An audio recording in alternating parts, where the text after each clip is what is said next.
Atenção, Newton César. Iniciando gravação. Tudo bem? Tudo em paz, cara. E aí? Maravilha. Deixa eu ajeitar aqui a minha tela, dar uma baixadinha, pelo que eu estou me vendo aqui, está meio descentralizado aqui. Mas agora Tô bem aí na fita? Tá bem uma questão de perspectiva, né? Tá bem enquadrado, digamos assim. Vamos lá, então, cara. Mais um episódio de Contatos Insólitos, episódio número 37. Desta vez, o tema é macacos, humanos e extraterrestres. Macacos me mordam. Meu Deus. Como é que a gente faz aí uma linha, possível linha, né, ligando essas três espécies tão diferentes e de que forma isso importaria para nós, né, cara? Então, vou dar aqui as primeiras pinceladas daquilo que eu estou pensando a respeito desse tema e depois eu deixo para que você continue jogando. Vamos embora. Então, cara, aquela ideia de que, através do estudo do nosso DNA, foi percebido que existe uma diferença aproximada, nesse é um número aproximado, entre nós e os chimpanzés de apenas 2%, né, cara? Então, chega a ser, pela minha leitura, pelo menos, um grande tapa na nossa cara, né? Arrogante, né? A nossa cara que de rei, com aquelas pessoas que têm o rei na barriga, né, cara, achando que somos muito diferentes dos animais. E durante, puxa, por quanto tempo que a gente vem explorando o reino animal, né, de uma forma predatória, né, cara? E esses 2%, eles me soam assim como um grande tapa na nossa cara, nossa arrogância, né, cara, nossa soberba. E, ao mesmo tempo, é fascinante pensar, poxa, como é que uma diferença tão pequena em termos de cromossomos, né, cara, em quantidade aí, ou a diferença, né, de DNA, comparando os dois tipos de DNA, pode fazer tanta diferença em termos práticos, né, na realidade em si, né? O que o ser humano conseguiu conquistar em termos de cidades, cultura, linguagem, tecnologia, ciência, né, cara? E a civilização como um todo, em comparação ao que os primatas conseguem estabelecer, apesar de serem reconhecidamente inteligentes, não se compara o desenvolvimento de uma espécie com a outra. E a especulação, para fazer agora o link com os extraterrestres, seria o que uma civilização, hipoteticamente, 2% diferente da nossa, o que em termos de universo seria bem modesta essa diferença, né? Que essa diferença pode ser muito maior do que essa, já não poderia representar para nós em termos de diferenças na realidade, né? Como é que esses seres encarariam a realidade ao redor e como é que eles nos encarariam, né? Em comparação à nossa forma de nos compararmos com os animais superiores, né? Os chimpanzés, gorilas, enfim, os seres que nós julgamos primitivos, né? Será que eles também não nos veem da mesma forma, né? E por outro lado também, como é que a gente faz, a gente dá uma largada, né? Dá uma expandida aí nessa teórica linha hipotética, né, de diferenças em termos de DNA, olhando para outras criaturas, tipo, sei lá, um verme, uma formiga, qual que é o tipo de relação que estabelecemos com essas criaturas, né? É uma relação respeitosa, uma relação predatória? A gente não para, de repente, para conversar com uma formiga, achando que a formiga vai interagir conosco, nem nada disso. A gente nem, né, perde nosso tempo com isso. Será que também não existe algo nesse sentido por parte de, pelo menos, uma grande parte das civilizações que estariam visitando a Terra? Ou seja, nem perdem o tempo deles tentando conversar conosco ou tentando estabelecer uma relação com a gente por causa disso também? E, se não é esse o caso, qual seria? E, então, outras implicações do tipo, né? Como é que a consciência, né, de um ser encarnado dentro de um corpo humano poderia ser diferente de uma consciência encarnada em um corpo de um primata? Isso também influenciaria na forma como esse ser experimenta o mundo, né? Na forma como nós experimentamos, na forma como, de repente, extraterrestres experimentam o mundo deles. Então, cara, são questões aí polêmicas e que eu queria começar, para variar um pouquinho, começar passando isso para você, né? De onde que veio essa ideia, mais ou menos, e aí a gente toca a bola. Tá, pô, tem várias coisas aí. Vamos atacar.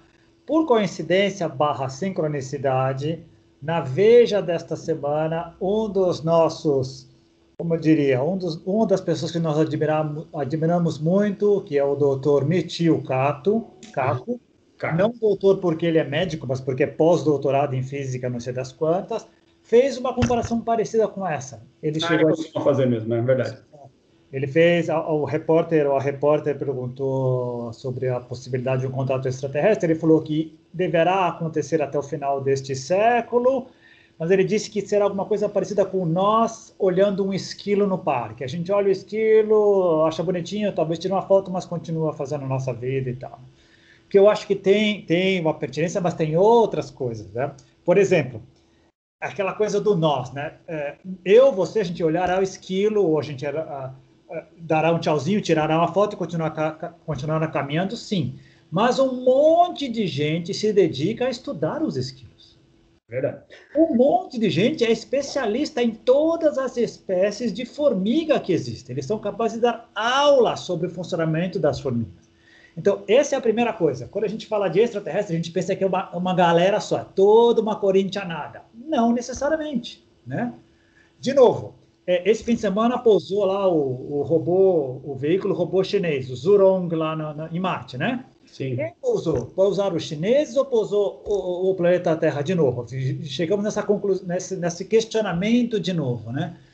Um marciano vendo aquilo, puxa, chegou essa turma de novo aqui, mas são os mesmos objetivos, são objetivos diferentes, que similaridades têm, que informações eles trocaram, tudo isso é bastidor, né, cara? Então a gente teria que ir mais a fundo nessa questão. Voltando na parte dos 2%, que eu acho legal, que você me passou esse tópico, achei no fim de semana, porque olhando, a primeira coisa que me veio foi, no momento que a genética comprova isso, além dos tapas na cara que você falou no começo, tem outro tapa na cara daquelas pessoas que acreditavam que a genética desmentiria o que o darwinismo estava propagando. E não, confirmou. Isto é, nós temos ancestrais comuns. Os primatas temos ancestrais comuns. E a diferença lá na frente é muito pequena. Esse é um ponto. Então, muita gente ficou muito decepcionada. Aí eu me lembrei de uma coisa também, do grande projeto Genoma e do Craig Venter, daquela Acelera Genomics, que era o boom da década de 90, e terminou lá pelo ano 2000, lembra? Blá, blá, blá, e nunca mais se falou nada. Que no final, eu fui ver os resultados, basicamente é o que se pode prever de doenças e enfermidades e medicamentos específicos para alguns problemas genéticos. Mas fora isso, aquilo que se previa, que a gente podia dobrar a vida geneticamente, não alterou muita coisa. O número de genes não era tão gigantesco quanto a gente imaginava, e as diferenças entre nós e os outros primatas, 2%, entre nós e os ratos, menos de 10%. Então, se a gente for muito cri-cri, nós não somos muito diferentes de nenhum dos outros animais que são quadrúpedes ou bípedes. E aí, voltando ao teu ponto, como humanidade, respeitamos e tratamos os outros como criaturas sencientes, atuantes no planeta? Em geral, não. Em geral, não. Uma minoria, né? Uma minoria que volta nos vários episódios que a gente já discutiu aqui. Tem que ter um nível de consciência, uma qualidade de consciência específica para poder entender que é tudo criatura senciente, que faz parte de um mecanismo, que a gente só porque está no topo não quer dizer que a gente é melhor, que são vários ólons, tudo para cima e para baixo. É pouca gente que tem esse entendimento ainda. Complicado, né, cara? É verdade. E assim, e a gente também não respeita nem os nossos próprios irmãos, digamos assim, né? Os próprios humanos, né?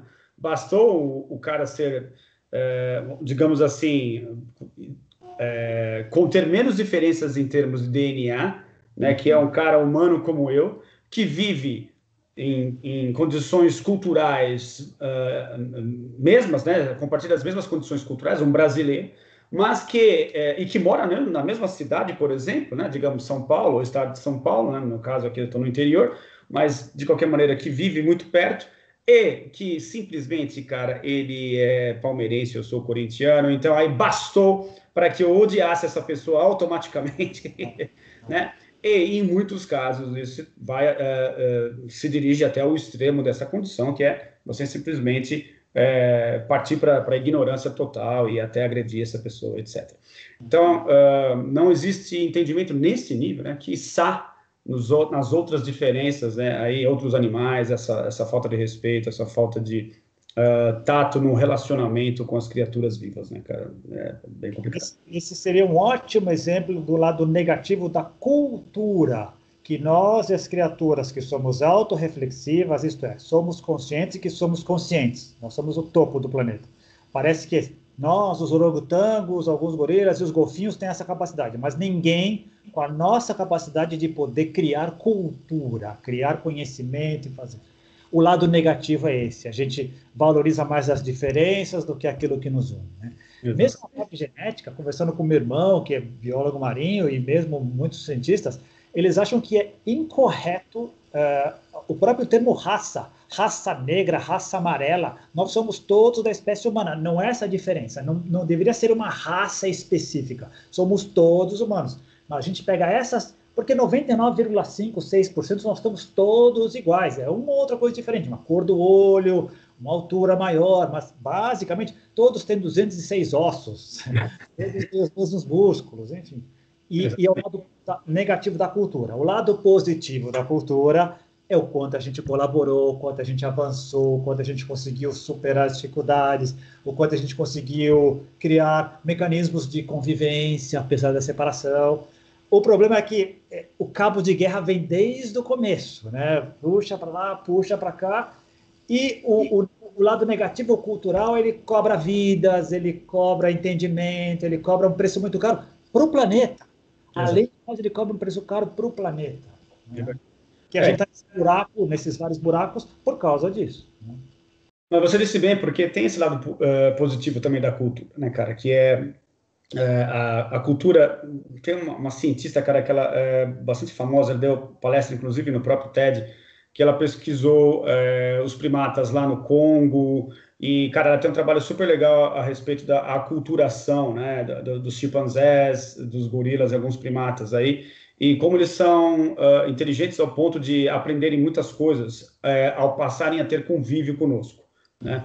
Então, assim, me parece que, e ela alega isso veementemente, de que o que nos faz ser humanos, mais do que uma questão genética, é a questão cultural mesmo, que ela menciona, a capacidade que a gente tem de acumular conhecimento, né? Então, ao longo dos séculos, né, quantas pessoas passaram por esse planeta e deram sua contribuição, e a gente vai aprendendo por osmose também, né, pelas experiências de outras pessoas que deixaram essas experiências registradas em livros, em documentos, e a gente tem essa capacidade de se moldar a essas experiências externas e caminhar dentro da nossa própria cultura nesse sentido, né, cara? Construir em cima das bases que foram deixadas antes de nós. E é uma coisa que eles não conseguem fazer, né? Então ela bate muito nessa tecla. Eu não sei se é ela, mas a Jane Goodall é a bambambam nesse assunto, que trabalhou a vida inteira lá na África. Mas acho que não é ela, é uma outra, mas tudo bem, essa também eu já ouvi falar sobre ela. Outra coisa que é interessante, a gente acha que tem algumas exclusividades, mas a gente já descobriu que não tem. Não somos só nós que temos a capacidade de empatia. Qualquer pessoa que tem um cachorro sabe disso. Sim. Qualquer pessoa que tenha visto os próprios animais no ambiente sabe disso. A nossa diferença é essa, a gente conseguiu superar, entender como o ambiente funciona, superar a adaptação dele, a gente superou as condições de adaptação e começamos a manipulá-lo. E aí que eu ia entrar na parte do extraterrestre e outras coisas. Tá, nós chegamos num formigueiro, nós chegamos em qualquer outro animal do mundo e perguntamos, qual a capacidade desses seres de alterarem o planeta? O castor corta toras da árvore e pode interromper o fluxo de um rio. Mas essa interrupção ela vai ser temporária, não vai causar uma seca, não vai transformar radicalmente. Os formigueiros são gigantes, eles podem... Se tirar nós do cenário, fica sempre harmônico. Não tem uma criatura que altere radicalmente a estrutura do planeta e coloque o planeta em risco. Mas... Homo sapiens sapiens, sim. E eu acho que isso já faz a diferença entre qualquer outra criatura que olha para esse planeta e veja. E além disso, não precisa vir aqui. Nós temos informações sobre Saturno, um montão. Se a gente for pesquisar agora quanta informação tem Saturno, tem informação para escrever livros e livros e livros. Quantos humanos pousaram em Saturno? Nenhum. nós não precisamos. Então, se a gente consegue ter um monte de informações à distância, o que dirá essa turma 50 anos à nossa frente, 2% de geneticamente melhores à frente? Eles seriam capazes de detectar outros tipos de vibrações eletromagnéticas, tal, não naturais, artificiais, produzidas por nós, e saberiam que existe essa inteligência que está alterando o planeta. Isso deve ser uma das razões que traz alguma dessa turma para cá. Então, nós não seríamos assim tão relegados porque seríamos capazes de alterar o planeta. Além disso, se tudo é sistêmico, colocar o planeta em risco seria colocar a Lua em risco, seria colocar Marte, Júpiter, Saturno, Sistema Solar em risco. Opa, vamos prestar atenção nessa meninada, porque estão brincando com morteiros e não sabem que morteiro pode machucar. Seria outra razão também, né? Legal, com certeza. Só para a parte tecnológica, porque daí eu vou entrar, tem outras coisas que eu fiquei pensando na semana que é sensacional, cara. Uma coisa que é interessante também, cara, e isso a gente já abordou em outras oportunidades, que é como a questão da consciência, né, cara? E a gente tende a projetar em eventuais seres. Hollywood é muito boa em fazer esse tipo de coisa, né? Projetar nessas criaturas extraterrestres aquilo que temos de pior, né? Então, é óbvio que um extraterrestre só pode ser aquele ser mau, aquele ser vingativo, aquele ser destruidor que vem para a Terra com más intenções, né? E em termos de consciência também, a gente se espelha nos demais, né? Então, assim, o que acontece? A gente projeta para essas criaturas aquilo que nós somos hoje. Porém, se a gente for olhar a nossa própria linha histórica, não podemos deduzir que a forma como nós pensamos hoje, ou aquilo que nós consideramos como consciência, que, aliás, começamos a arranhar agora com a neurociência, né? E outros tipos de... Apesar de a gente ter algumas filosofias orientais, aí, como o budismo, também o hinduísmo, que já adentram por outras vias que não a científica, na exploração da consciência, não dá para a gente chegar e puxar essa linha histórica e achar que os nossos antepassados pensavam, raciocinavam da mesma forma que nós. Eles levavam outras coisas em conta e não as coisas que nós levamos em conta hoje em dia, né? Então, isso a gente vê de geração para geração, né? Uma geração, sei lá, diferença de 30, 40, 50 anos, você já percebe uma grande diferença na forma de pensar. Então, se você estende isso, não dá para simplesmente você cair naquela conversa de o típico filme de Hollywood com um ser extraterrestre sendo tão idiota quanto nós, e percebendo as coisas do mesmo jeito, né? É uma projeção irreal, me parece muito irreal, porque essa diferença genética, ela não me parece ser simplesmente apenas genética, ela tem que trazer uma diferença em termos de, inclusive, captação, né? Os inputs, né? A captação através dos sentidos, não necessariamente tem que ser o mesmo tipo de captação do que a nossa. Então, por consequência, devem perceber coisas de uma forma diferente da maneira como nós percebemos, e por aí vai. Então, uma série de questões que realmente pesam bastante na balança quando a gente faz esse tipo de exercício, né, cara? Não, e essa projeção do nosso lado ruim para o exterior, ele tem dois lados, que é realmente uma parte nossa inata de que a gente transita entre a confiança e a desconfiança, né? É muito interessante, né? Em princípio, até que eu te conheça, até que eu tenha algum tipo de insight, algum tipo de informação um pouquinho mais acurada, eu tenho que desconfiar, porque eu vivi assim durante milhões de anos na savana. Mas, por outro lado, a gente só chegou onde chegou na parte positiva por meio da confiança. Por meio da confiança. Você adora dar o exemplo da gente tem que confiar no piloto para pegar um avião, a gente tem que confiar no técnico do elevador para pegar um elevador e assim por diante. Esses são dois pontos, né? Segundo lugar, tem o lado marqueteiro, também é bem humano. Eu sei que o que vende é aquilo que traz à tona o nosso medo. Então, eu vou botar essa coisa. Quais são os principais filmes de Arrasa Quarteirão? São os filmes de extraterrestres que são negativos, que nos invadem e tal. E mexe muito com arquétipos nossos. Esse é um aspecto também que a gente tem que considerar. Mas, tem duas coisas que eu acho que é legais também. Mostra também que, olha só, a nossa diferença genética para os gorilas, os macacos, é muito pequena. Mas culturalmente, espiritualmente, mentalmente, culturalmente, em todos os outros níveis, é gigantesca. E aí eu vou. Uma coisa que eu aprendi, e eu acho que está todo mundo aprendendo. A genética é como a astrologia. Inclina, mas não determina. Quer dizer, a gente achava que tudo era genético, que a gente ia depender de tudo, e não é bem assim. A gente está descobrindo, pela epigenética, pela nossa relação com o meio, que, claro, a gente tem muita gente tem tendências a ter malformações genéticas que nunca acontecem, que reagem como e nunca acontecem, né? Então, tem outros mecanismos por trás. Então, o que eu quero dizer com isso é que a gente precisa colocar a genética no devido lugar dela do escaninho, que é menos do que eu acho que a gente colocava como sociedade em geral. Ponto 1.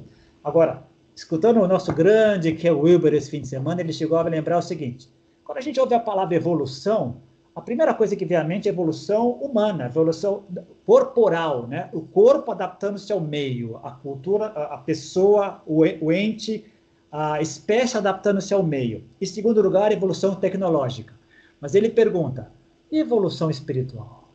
E evolução consciencial? E evolução emocional? Todos os outros aspectos continuam crescendo. E aí nós também demos um empuxo gigantesco que as outras criaturas não conseguiram. Eu parto do princípio que todas as criaturas vivas são sencientes, elas têm consciência, mas não são níveis diferentes e gigantescos. Onde é que eu quero ir? Nós somos diferentes desses seres extraterrestres? Fenotipicamente, genotipicamente, sim. 2% que você falou como exemplo deve ser uma coisa abissal. 50 anos para frente ou 500 anos para frente de desenvolvimento tecnológico e espiritual, gigantesco. Mas, no momento que a gente tem condição de ter acesso a experiências espirituais juntas, nós podemos experimentar a realidade não dual. Nós podemos experimentar o profundo. Pá! O jogo equaliza. O jogo equaliza. Essa batalha que eu tenho, essa diversão que eu tenho me dedicado ultimamente. Legal. Porque sabe uma armadilha que a gente cai? Geralmente a gente sempre tenta entender cognitivamente, é sempre pelo lado da inteligência, que é ótimo, mas não é a única inteligência que existe. Exato. É a mais valorizada, mas não é a única. Então, eles podem não ter interesse em discutir com a gente física quântica, como é que a nave funciona, mas se a gente for fazer outros tipos de pergunta e for capaz de entender outros tipos de coisa, não com o cérebro, mas com o coração ou com o espírito, o papo é outro. Certeza. Cara, e faz sentido, porque é a mesma coisa que você, por exemplo, chegar numa turma de pessoas com o carro mais moderno que você tem, e as pessoas ficarem tão interessadas no seu carro que, né, não querem falar de outra coisa, e você foi para aquele lugar com outros objetivos, mas as pessoas não dão o espaço para que você fale sobre as coisas que te levaram a chegar lá, porque elas estão tão alucinadas com o carro que elas não vão querer saber de outra coisa. Nem passa pela cabeça dessas pessoas que existem outras coisas mais importantes além do carro. Cara, ufologia no geral é muito isso, né, cara? E pegamos todas as tradições, vamos abrir para espiritismo todas as experiências transcendentais, vamos colocar elas. Geralmente, a primeira abordagem é cognitiva. Eu vou tentar entender, encaixotar na parte do intelecto. Não entra, o cérebro não dá conta, porque chega uma hora que tem um limite, o limite que é o limite da ciência, vamos dizer assim. Só que não dá para negar a realidade. Vamos fazer links com os outros papos anteriores. Se a gente já sabe que a realidade é uma coisa que está ali, mas a gente está construindo ela o tempo inteiro, nesse túnel de consciência, porque a gente não pode abarcar tudo, porque a gente tem limitações cognitivas, mas não necessariamente conscienciais, se a gente se permitir ir além das famosas paredes do cativeiro. Exatamente. É possível, a gente já experimentou isso, milhões de pessoas experimentam isso todo dia, algumas conscientemente, e elas mudam. Muitas delas vão e voltam e depois interpretam na estrutura de consciências que ela tem, que geralmente é muito baixa, mas elas sabem disso. A gente já falou isso. Quem viveu uma experiência transcendental não tem dúvida, não tem palavras para descrever. Qual seria a diferença entre essa experiência transcendental que eu e você tivemos e que um guia teve? Pode ser a mesma. Pode ser a mesma. Exatamente. O Nelson do nosso grupo lá estava me lembrando outro dia daquela famosa frase do Sixto lá, supostamente, né? Vamos acreditar, lá no conselho, quando ele viu um vaso com flores e o pessoal disse que aquilo era a representação do profundo, né? Que por um lado é super singelo e por outro lado é super simbólico, né? Olha, depende de como você vê, é só uma flor. Mas não é só uma flor, todos nós compartilhamos isso, né? Quer dizer, toca de todas as pessoas de uma maneira. Esse simbolismo toca. O que eu imaginei depois? Fiquei pensando, refletindo para o nosso papo de hoje. Isso reflete todas aquelas pessoas. Vamos admitir que são 24 criaturas de 24 quadrantes, de várias formações diferentes. Tem muita coisa em comum. Não necessariamente o entendimento cognitivo, mas seguramente o entendimento consciencial. E acho que esse reconhecimento é importante, né, cara? O reconhecimento das coisas em comum os fazem ser unidos, né? E é uma coisa que a gente não está habituado a fazer. Primeiro que a gente nem reconhece, né, as coisas que nós temos em comum, né?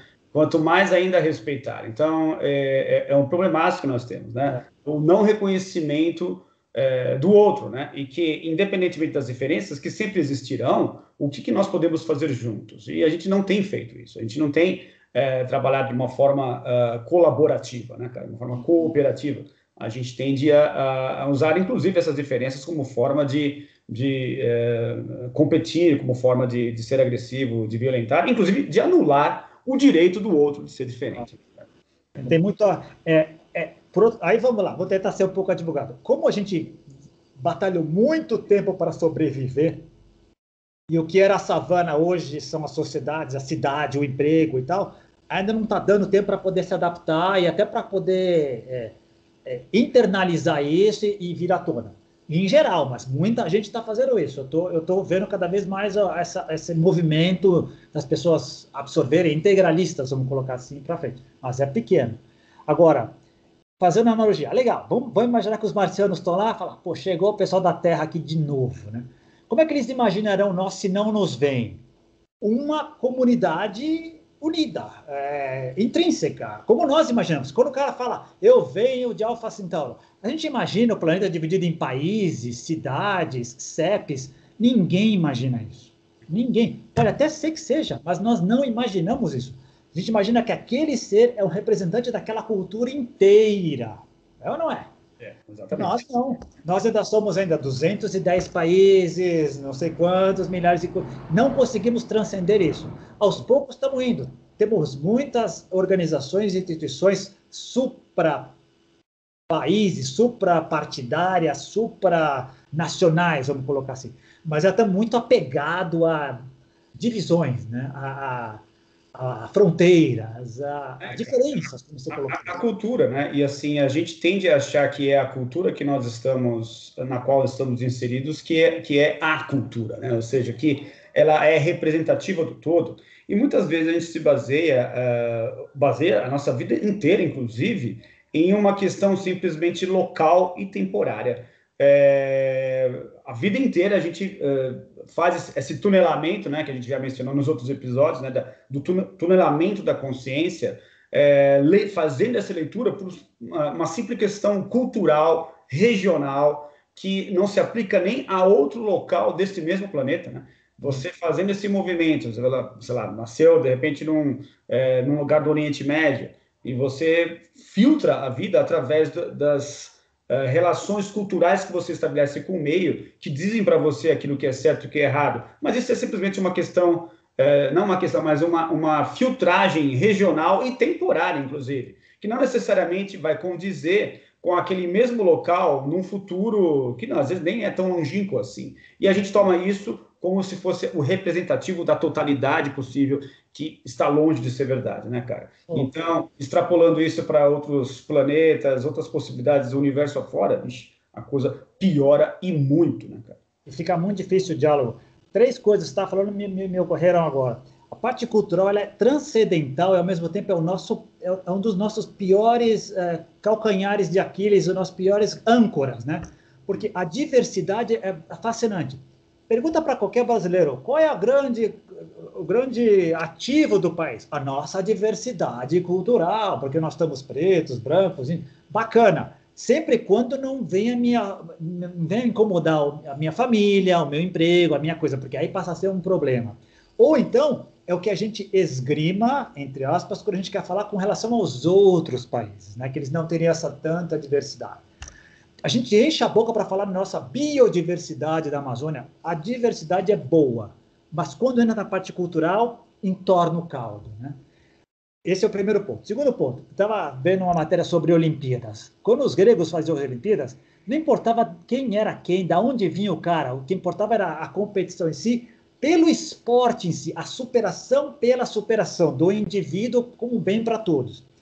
Na era moderna, entrou em países nas jogadas e tal, e eu fico pensando, puxa, será que vai chegar o dia que a gente vai voltar a torcer pelo esporte, pela superação do limite, independentemente da bandeira, não importa se o Usain Bolt é da Jamaica, se é brasileiro, essa é uma das coisas que nos prende ainda muito, né? É complicado isso. Essas criaturas, supostamente, se não superaram isso, tem isso mais ou menos equacionado.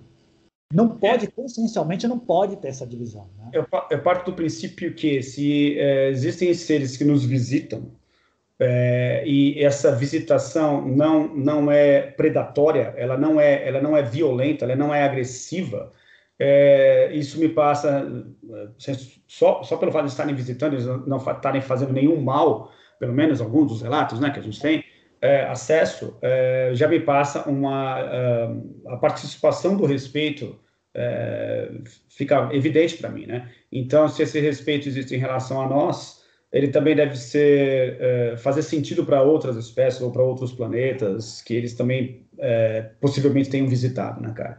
Então, necessariamente me passa uma ideia de um nível de consciência mais respeitoso, um nível de consciência mais integrativo do que o nível de consciência que nós estabelecemos, né? Se acontecesse justamente o contrário, aí dava para dar razão para Hollywood, dava para dar razão ao que os filmes mais retratam, né, cara? Que é esses seres beligerantes, esses seres malvados, enfim. Então, o que me passa, embora existem relatos de visitas não tão agradáveis assim, né, cara? De que, de fato, existe uma turminha aí que necessariamente deve estar com um nível de consciência muito mais amplo e vendo muito mais à frente do que nós estamos vendo. Né? E aí tem outras coisas que são legais também. No mínimo, equacionaram essas diferenças de maneira boa, porque as diferenças sempre tem que ter. Esse é o bacana da coisa. O universo por si só, observando, as estrelas não são iguais, as galáxias não são iguais, os planetas não são iguais. A diversidade é fato no cosmos, ponto. Por que seria diferente nas criaturas sencientes? Não. É importante. Então, no mínimo, eles equacionaram isso, concordo contigo. Voltando essa parte cultural ruim. Estamos tendo exemplo agora. Como é que pode gente inteligente da segunda década do século XXI ainda está querendo dizer, por exemplo, e acreditar piamente que Jerusalém é a nossa capital indivisível porque veio de Yahvé e a gente não abre mão? É assim ou não assim? Eu não reconheço você como criatura humana. Eu não reconheço você. Como pode isso 3.000 anos depois? É muito baixo miticamente, é muita incapacidade de superar um mínimo de convivência. Um mínimo. Um mínimo. Por mais que seja forte a parte cultural, mas pelo amor de Deus, né? Tem coisas que não dá para acreditar. E acho que também, indo para uma outra dimensão dessa conversa, cara, eu acho que também isso acaba impedindo muito o famoso, né, que isso é uma coisa bastante alegada nos meios ufológicos, o famoso contato em massa, né, cara? Passa muito por aí também, eu acho, que ele até agora não ocorreu justamente porque temos aí o próprio exemplo do vírus, né, cara, do coronavírus. Você tem uma coisa que não é extraterrestre, é uma coisa bem terrestre, né? Um vírus daqui, ele é um só, né? Está espalhado pela superfície do planeta e o que causa mais problemas não é nem tanto o vírus, é a forma como nós encaramos o vírus. Então, encaramos de uma forma muito diferente. Cada país, cada cultura, cada posicionamento partidário, cada posicionamento político enxerga esse mesmo evento de uma forma completamente diferente, às vezes de uma forma oposta.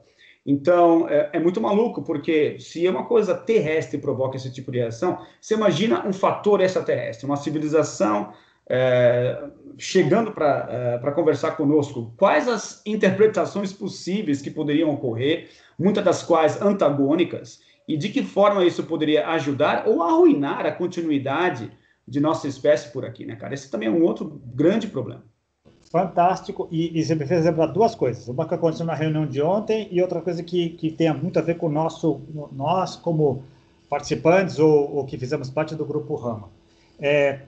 Existiram experiências na Espanha, existiram experiências na América do Sul que eu tive contato, em que, a partir do contato, aconteceram experiências ruins. Vou contar 2 casos. Uma família achou que era a família de Jesus. Então, o pai passou a ser José, a mãe passou a ser Maria, o filho passou a ser Jesus.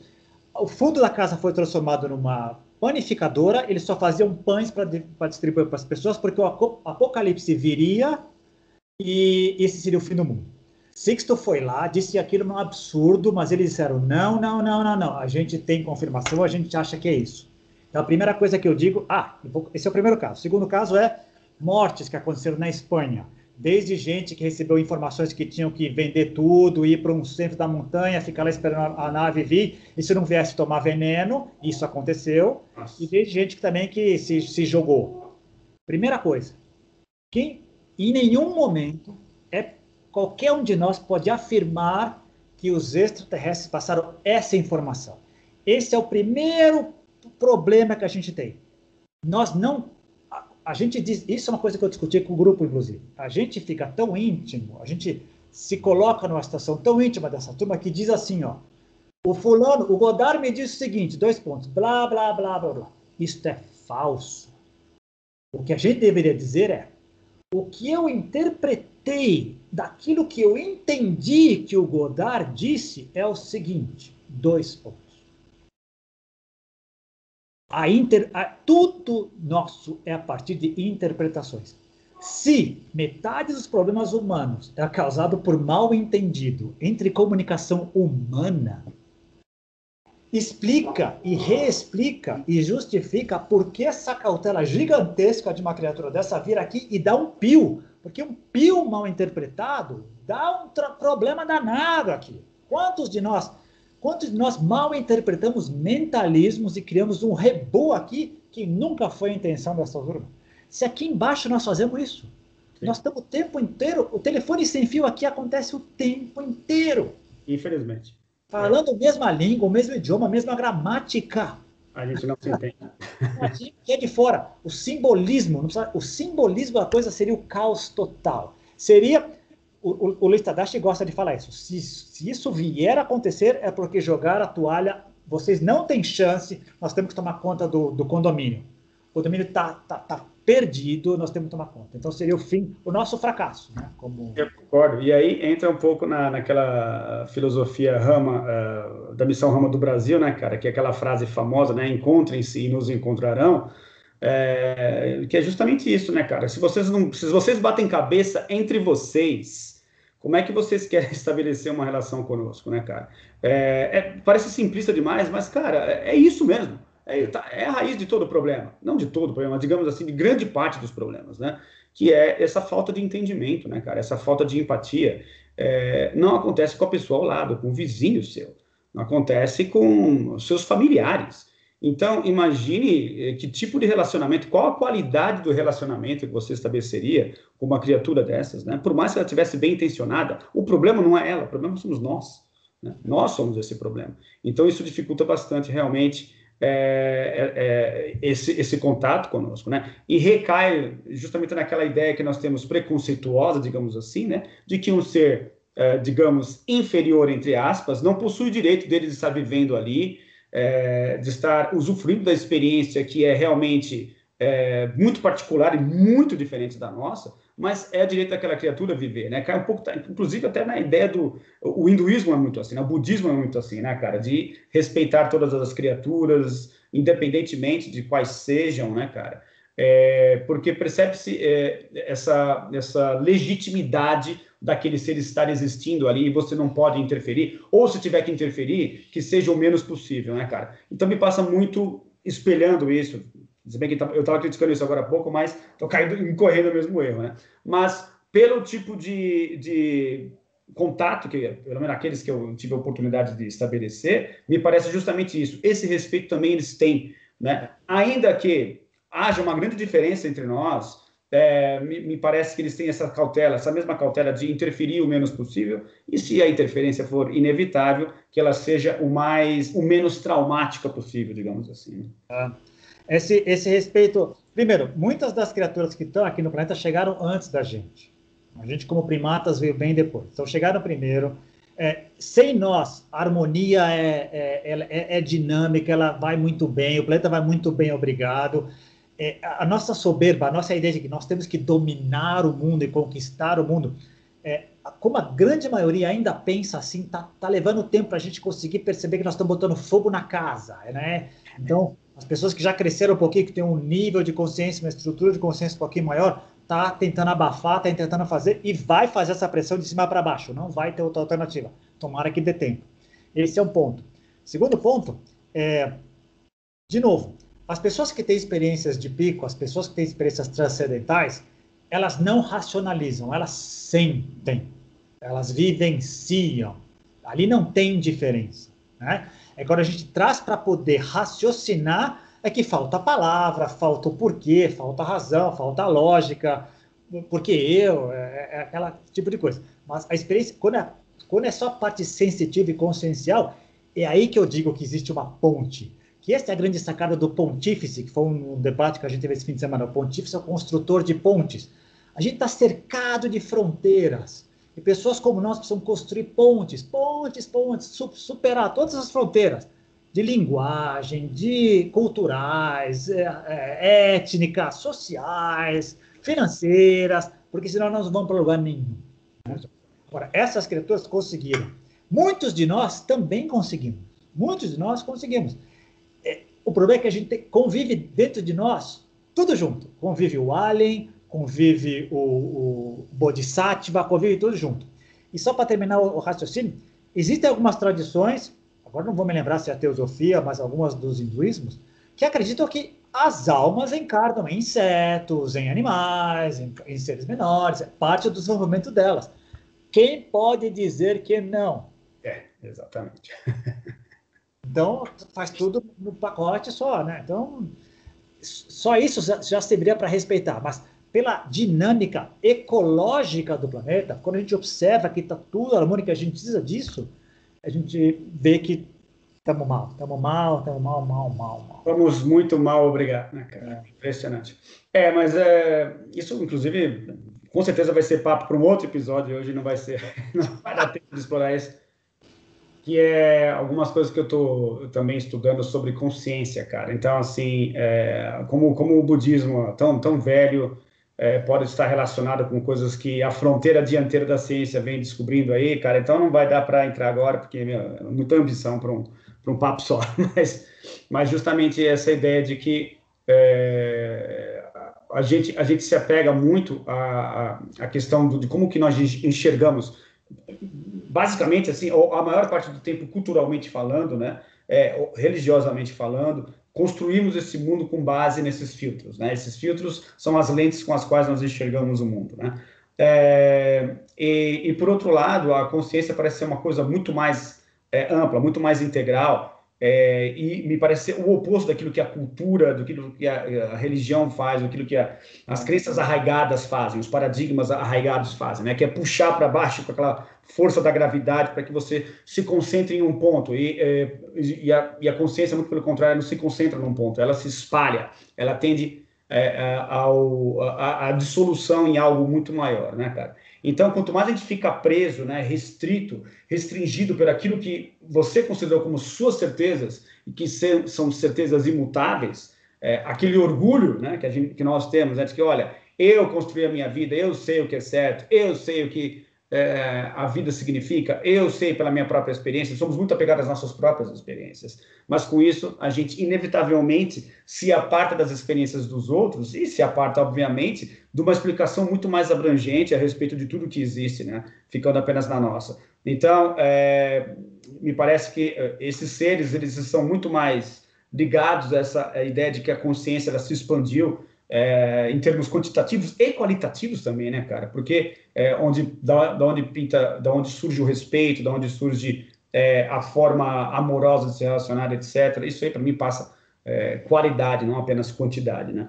E, por outro lado, a gente ainda está engatinhando muito nesse processo. A gente está batendo muito nesses limites, nessas valas, né, nessas fronteiras que você mesmo mencionou agora, e a gente está muito longe, muito infelizmente, de construir pontes, né, cara? É muito triste isso. Muito bem colocado. E te ouvindo, me veio a ideia de que essas criaturas conseguiram, como sociedade, como civilização, encaixar o ego, porque o ego continua existindo, eles continuam encarnando com um nome individual, tudo, encaixar o ego no devido lugar dele, coisa que a gente ainda está descobrindo. A gente já descobriu que ele está deslocado, alguns de nós, e que ele precisa ser colocado no ponto, no eixo dele, né?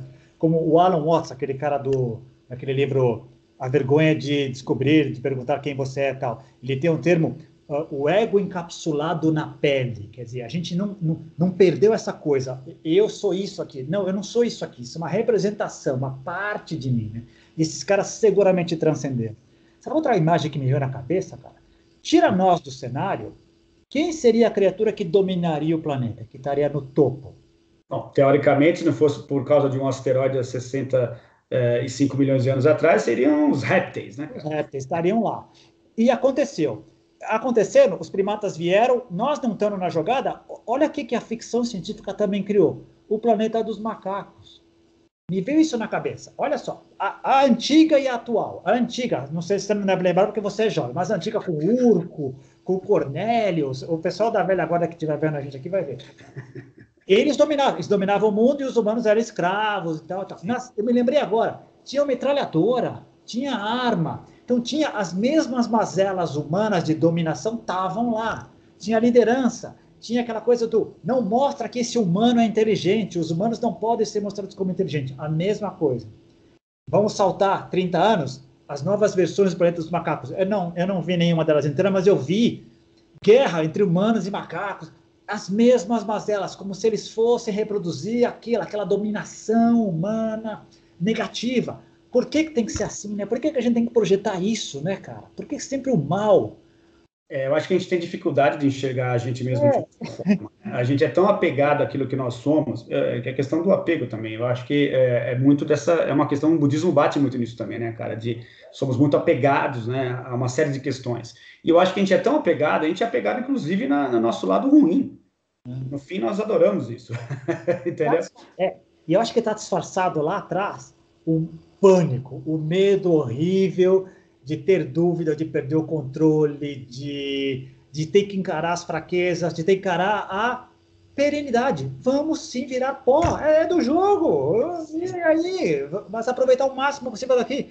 Eu acho que no fundo, o Thomas Campbell, cada vez mais, eu acho que ele tinha razão. No fundo, subjacente lá atrás, está esse medo. Não só ele, todos os psicólogos, no fundo está esse medo da morte, que é disfarçado, mas do medo em geral. E a gente, para mascará-lo, violência, agressão, dominação, entretenimento, qualquer outra coisa que nos leve a não pensar nisso. Também. É a transitoriedade da vida, né? Eu acho que conta bastante isso também, né, cara? Mas, de qualquer maneira, eu acho que a gente tem que parar para refletir a respeito de como a gente estabelece essas relações, né? Porque a gente, fazendo o link com o título, né, desse episódio, que é Macacos, Humanos e Extraterrestres, a gente se encontra, teoricamente, no meio do caminho aí, né? Entre os macacos e os extraterrestres. Muito teoricamente, né? Uma hipótese isso. Porém, qual que é o nível de relação que queremos estabelecer com ambas as partes, né? Estando no meio do caminho, qual que é a qualidade da relação que nós estabelecemos com os seres, entre aspas, inferiores e com os seres, entre aspas, superiores, né? Como é que a gente se estabelece esse relacionamento? Muitas das vezes, muito infelizmente, da maneira, porque a gente não sabe fazer de outro jeito, que estabelecemos essa relação entre nós mesmos, né? Ou seja, seres que estão, teoricamente, na mesma faixa de consciência, né, cara? Então, acho que o exercício é sair desse invólucro, né, desse que você falou, do ego encapsulado dentro do corpo e tentar enxergar a coisa de uma forma diferente. As experiências de pico são experiências que nos levam a experienciar estados alterados de consciência, né, cara? Estados expansivos de consciência, acho que seria o melhor termo para isso, e práticas de meditação e outros tipos de experiências mais transcendentais nos auxiliam a sair, né, cara, dessa condição de que eu sou isso, né? Eu sou esse RG, eu sou esse CPF, né, cara, e sair dessa condição simplesmente cultural, temporária, e quanto mais, acho que dinâmico, mais solto tiver essas coisas para você, parafraseando, inclusive veio agora na cabeça o Raul Seixas, né, cara, prefiro ser essa metamorfose ambulante, mas a gente vai conseguir se soltar, cara, e estar livre dessas amarras, essas armadilhas que a gente arma para a gente mesmo, né, cara? De que eu sou isso, a vida é assim e ponto final. E aí acho que é o maior erro que a gente pode cometer, o maior sacrilégio contra a gente mesmo, né, cara? Bem colocado. E pegando o gancho aí, a gente arma armadilhas para nós mesmos e muitos de nós percebemos isso e procuramos desarmar um monte de armadilhas com outras coisas. Me vieram duas ideias na cabeça. Primeiro, uma parte da ciência que não é a ciência natural, que só tenta tentar explicar o mundo que está aí, mas as ciências humanas e ciências que estudam os animais, a ciência, ecologia, por exemplo. Qualquer pessoa que se dedique a estudar ecologia acaba se apaixonando por ela. Passa a ser uma coisa, e tanto assim que vira um defensor. Então, o que a gente faz? Para qualquer criatura viva que exista, do plasmódio ao dinossauro que não existe mais, a qualquer criatura que exista hoje, o diabo da Tasmânia, existem especialistas, existe gente que estuda, não fazendo mal, indo lá, dedicando a sua vida para escrever assuntos e mais, para protegê-los. Nós criamos reservas ambientais, nós contra nós mesmos, é antídoto contra nós mesmos. Olha que louco, a gente precisa criar isso, legislação para nos proteger de nós, porque nós estamos botando tudo a perder. Não é louco isso? É incrível, é incrível. Nós temos que criar antídoto contra nós mesmos. Reservas ambientais, legislação, proteção, ONGs. Exatamente. Protestar, mostrar como é que o pessoal protestava contra a peles nos desfiles de moda. Ah, verdade. Sangue, jogando sangue, fazendo escândalo nos desfiles de moda. Era necessário ter que matar tantos bichinhos para poder ter um casaco de pele? Não era necessário, né? É possível fazer artificial com a mesma beleza. Às vezes, esse pessoal tomava atitudes radicais, mas graças a eles, muita coisa mudou. Exatamente. E é o preço que se paga naquele momento que parece ser absurdo, mas depois passa o tempo e você fala, o que é absurdo era o que era feito, né? o que era absurdo... e coisas, e evoluções... Escravidão, exatamente. Escravidão é uma delas. Era normal, né? Todo mundo aceitava, inclusive a própria igreja aceitava. A mulher como um ser humano inferior. Exatamente. Não pode comungar. Como assim? Várias culturas, infelizmente, ainda é uma verdade, né, cara? E passa muito tempo e você olha para trás e fala, meu Deus, como é que a gente vivia dessa forma, né? É impressionante. Alguns de nós abrem o olho e aí que é uma outra coisa que é bem legal. Talvez não necessariamente conscientemente com um nível de consciência maior, mas encontrou algum tipo de entendimento racional, isso aqui é um absurdo, né? E lidera mecanismos para desfazer ou para mitigar o mal que nós, como sociedade, que se comporta como bovinos, nem está percebendo o que está fazendo. Nem está percebendo. Então, é o grande desafio, né, cara, que eu vejo toda essa questão de... Não é fácil estar nessa posição intermediária aí, né, cara? Porque se você é um animal, você simplesmente sofre as consequências desse outro animal que somos nós, né, cara? Mas estar no meio do caminho é difícil também. A gente ainda não aprendeu a lidar com os outros seres humanos, nós não aprendemos a lidar com os animais, muito menos, e temos essa pretensão de tentar estabelecer um relacionamento com criaturas extraterrestres, né, cara? Então, é uma coisa muito ambiciosa para o tipo de criatura que somos, né, cara? Mas é que tá, por outro lado, tem que ter, porque nunca é estanque, né? Ao mesmo tempo que tem gente hoje estabelecendo, sim, contato com essas criaturas e ao mesmo tempo estabelecendo contato com espíritos e outras criaturas que a gente nem imagina. Eu tenho certeza que está acontecendo. Contato cognitivo e consciencial. Ao mesmo tempo, tem hoje gente se matando porque acha que Jerusalém é a capital indivisível ou submetendo meninas a cirurgias absurdas no meio da África, tal, porque aquela cultura sempre viu assim e tal, ela não pode viver de outra maneira. Tudo isso convive. Exatamente. Esse pacotaço aqui. E a gente tem que se comunicar e conviver de um jeito ou de outro. E vai muito também dessa questão de qual que é o paradigma que você decide adotar para a sua vida, né, cara? Então, é assim, isso vai limitar a sua capacidade de enxergar as coisas. Então, por exemplo, se você vive numa tribo, está muito arraigado àquela cultura em particular e não quer enxergar as outras coisas, ou nem passa pela sua cabeça que existem outras coisas, para você, de fato, não existem, né? E, ao mesmo tempo, tá o cara lá no CERN estudando, sei lá, fazendo altos estudos ali com o universo subatômico, e não, nem se passa pela cabeça dessa pessoa que isso possa existir, né? Ou, muito pelo contrário, você pode ter um paradigma ali científico extremamente materialista, né? Materialista não no sentido de que para você é importante ter dinheiro, nada disso, mas assim, no sentido de que eu acredito só no físico, né? Só no tridimensional, e você não passa pela sua cabeça, porque você não dá abertura para isso, de que, de repente, no outro lado do mundo tem um grupo de pessoas que estabelecem contatos com entidades extraterrestres, porque o seu paradigma não permite aquilo. Não cabe lá dentro esse tipo de informação. É muito, é muito. E mesmo quando você estreita, ainda é um passo gigante. Eu estava te ouvindo, imagina, você pega hoje um monte de cientista e fala, olha, eu peguei a hidroxicloroquina, analisei, testei nos pacientes, resultado foi nulo. Então, ela não é eficiente. Está aqui o resultado. Não entra na cabeça de um monte de gente. Se nem assim entra, o que você vai falar para aquele cara que acha que o pó do chifre do rinoceronte, para ele, é um afrodisíaco? Porque o avô disse, então eu posso matar, não importa o rinoceronte, o que importa é o chifre dele, para fazer aquele pó para eu vender por milhares de dólares. Não vai entrar na cabeça desse povo, não vai. Então vai ter que fazer reserva sim, vai ter que proteger os bichos de nós, porque se não fizer isso, vão matar o rinoceronte, vão matar os elefantes, por causa disso, por pó, por matar o bicho para ter um afim, por pó, para afrodisíaco, para remédio que não tem nenhuma eficácia comprovada. Que isso vem passando, olha como é difícil isso. Complicado, cara. Muito. Do aspecto cultural que não leva a lugar nenhum. Aquela discussão famosa dos japoneses, porque nós culturalmente comemos carne de baleia. Legal, mas o mundo mudou, as culturas mudam, vamos repensar, vamos ver se a gente pode fazer de uma outra maneira.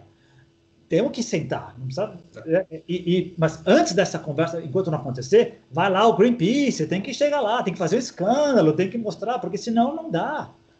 É verdade, tem que estar alguém sempre puxando isso, né, cara? De uma forma que nem sempre é agradável, né, para o status quo, mas, enfim, é a forma que se tem, é a forma que se tem hoje em dia, né, cara, de se fazer as coisas. Mas também eu acho que existe ela é muito subjacente, cara, mas eu acho que existe uma revolução aí consciencial acontecendo, cara, em vários níveis aí, em vários nichos, digamos assim, de nossa civilização no geral, né, cara? E eu acredito nessa revolução pacífica de dentro para fora também. Eu acho que ela também vem ocorrendo. Eu percebo muitas pessoas interessadas, aplicativos de meditação, por exemplo, em celulares, né, cara? Uma coisa que há pouco tempo atrás era inadmissível, né? Inconcebível, digamos assim. E hoje em dia você tem, então, pessoas interessadas em práticas de meditação. Então, tem aí, o objetivo é justamente você experienciar de dentro para fora, né? E não enfiar a goela abaixo, de fora para dentro. E eu acho que isso também está acontecendo e, lógico que eu não sei que implicações isso terá no futuro, mas provavelmente terá algum tipo de implicação se isso ganhar força, né, cara? Eu acredito muito nisso também. Não, com certeza. Eu acho que eu passei um texto lá no nosso grupo, lá com a Rita e com o Romero, disso, do movimento da turma da teoria, da filosofia integral, do que é um Wilber e turma lá.